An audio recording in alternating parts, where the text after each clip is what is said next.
Sobat Diet Kalori, bertemu kembali dengan saya Erwin Eka, founder dari dietkalori.co.id.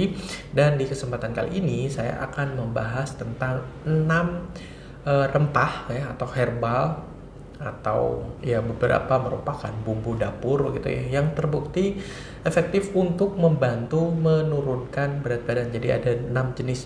Mungkin sesuatu yang sangat mudah didapati, selalu tersedia di dapur, yang ternyata efeknya bisa membantu menurunkan berat badan. Ingat ya, membantu menurunkan berat badan artinya efek yang ditimbulkan oleh rempah-rempah ini misalnya untuk membantu menekan nafsu makan, atau membuat proses penyerapan lemak atau penyerapan kalori dalam tubuh itu berkurang, atau mempercepat proses metabolisme. Dan ini semua tidak akan efektif jika tidak diimbangi juga dengan mengontrol nafsu makan. Nafsu makan sudah turun, tapi kalau kita misalnya mudah tergoda, atau perut kita sebetulnya tidak berada dalam kondisi yang lapar, atau tidak dalam perut kosong atau habis makan, cuman karena makanan yang favorit kita ada di depan mata sehingga kita tergoda. Nah, hal-hal semacam seperti itu tentu saja akan sulit. Itu kaitannya dengan faktor psikologis dalam diri seseorang, mindset dalam diri seseorang, sehingga ya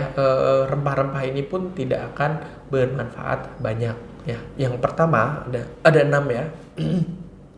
Yang pertama yaitu jahe ya. Jahe ini menjadi salah satu hal atau umbi-umbian atau rimpang ya, sebetulnya rimpang yang notabene dia sudah cukup lama dimanfaatkan untuk membantu menurunkan berat badan.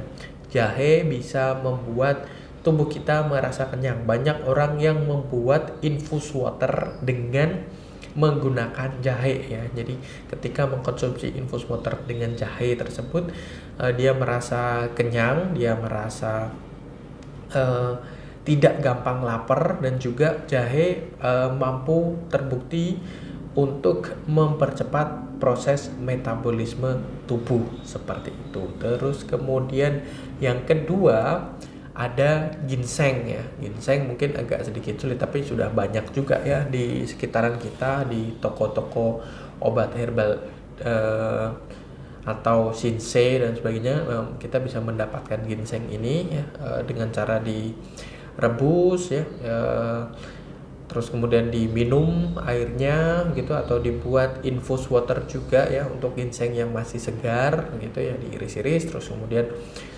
dimasukkan ke air minum yang kita minum, air putih ya tentu saja, tanpa tambahan gula dan apapun. Itu juga terbukti untuk membantu menekan nafsu makan dan mempercepat proses metabolisme tubuh seperti itu. Terus kemudian yang ketiga kunyit ya. Kunyit dengan berbagai macam manfaat lain ya, dan juga untuk sistem pencernaan kita, menyehatkan sistem pencernaan yang kita miliki ini.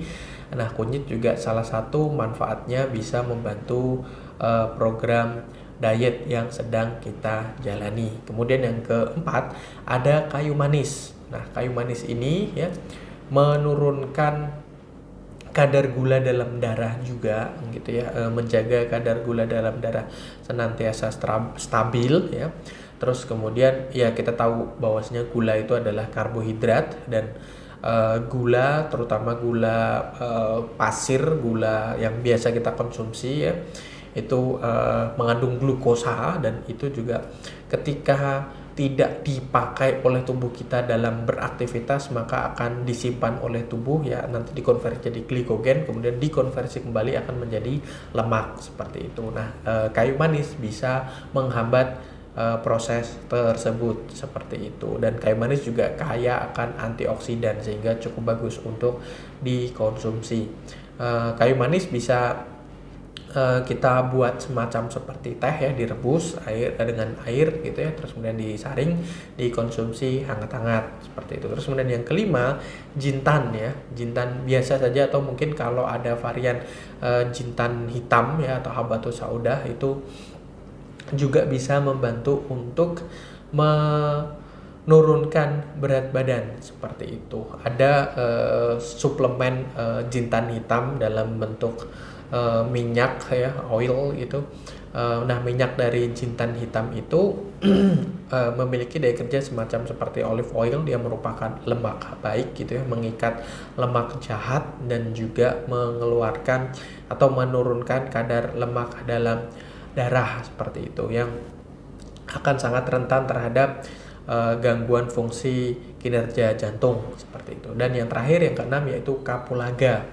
Kapulaga juga sudah cukup lama dimanfaatkan, biasanya ditambahkan dalam kopi dan sebagainya dengan aromanya yang cukup khas gitu ya, mampu untuk meredam nafsu makan yang kita miliki seperti itu. Nah, ada 6 itu tadi yang saya sebutkan, bisa sekali lagi membantu, artinya tidak bisa hanya bergantung terhadap 6 rempah tersebut sementara kalian tidak merubah pola makan, tidak memperhatikan jumlah kalori, tidak menambah jumlah kalori yang yang keluar ya melalui aktivitas fisik, dan mengurangi yang masuk melalui makanan atau minuman, maka semuanya akan terasa percuma. Itu cuman sebagai semacam suplemen, sebagai semacam pendukung ya, pensupport metode program diet yang sedang kalian jalani. Nah, saya rasa itu. Jangan lupa like, comment, dan share serta subscribe YouTube channel ini bagi yang belum subscribe, dan follow sosial media kami yang ada di bawah ini. Dan sampai bertemu kembali dengan saya Heru Neka dari dietkalori.co.id.